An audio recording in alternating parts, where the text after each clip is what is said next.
Hey guys, I wanted to share one more thing along the same lines about the longitudinal lines voyagers on the sea. It says here that the reason that they say that there is more space between the longitudinal lines in the southern than the northern is because of currents or something. That's their excuse. So it says here, Rowbotham explains, however, that currents could not possibly account for the navigation errors because the errors in the navigation were manifested regardless of whether ships were traveling east or west. The commander of the United States Exploring Expedition, Lieutenant Wilkes, in his narrative, says that in less than 18 hours he was 20 miles to east of his reckoning in latitude 54 degrees and 20. Forgive me, guys. I'm a novice at this and I don't know how to read these things. So, south. He gives other instances of the same phenomena, and in common with almost all other navigators and writers on the subject, attributes the differences between actual observation and theory to currents, the velocity of which at latitude 57 degrees 15 south amounted to 20 miles a day.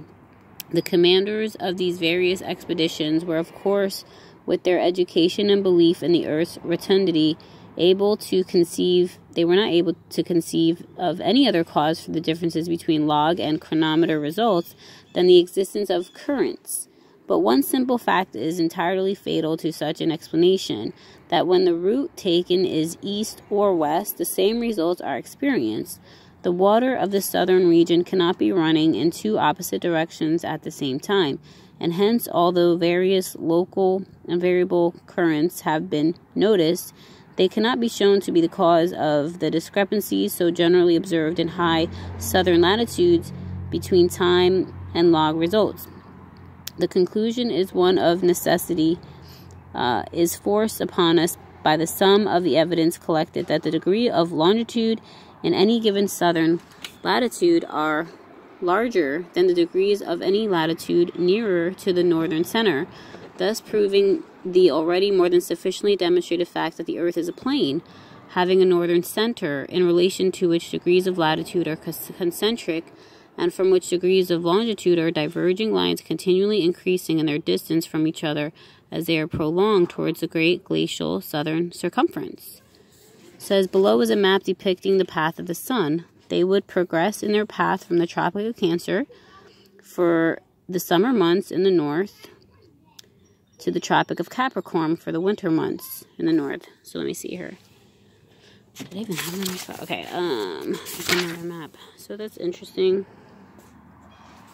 So I guess the world system tells us that because of the Earth's tilt is why, some places are warm at certain times and, how the weather changes. But if the sun circles and it moves between here and here, here and here and here, that explains why it would be cold here and cold down over here. And this is the equator. So yeah, that's why it's usually warm. So this is all interesting, guys. I find this all very interesting. And that's that map.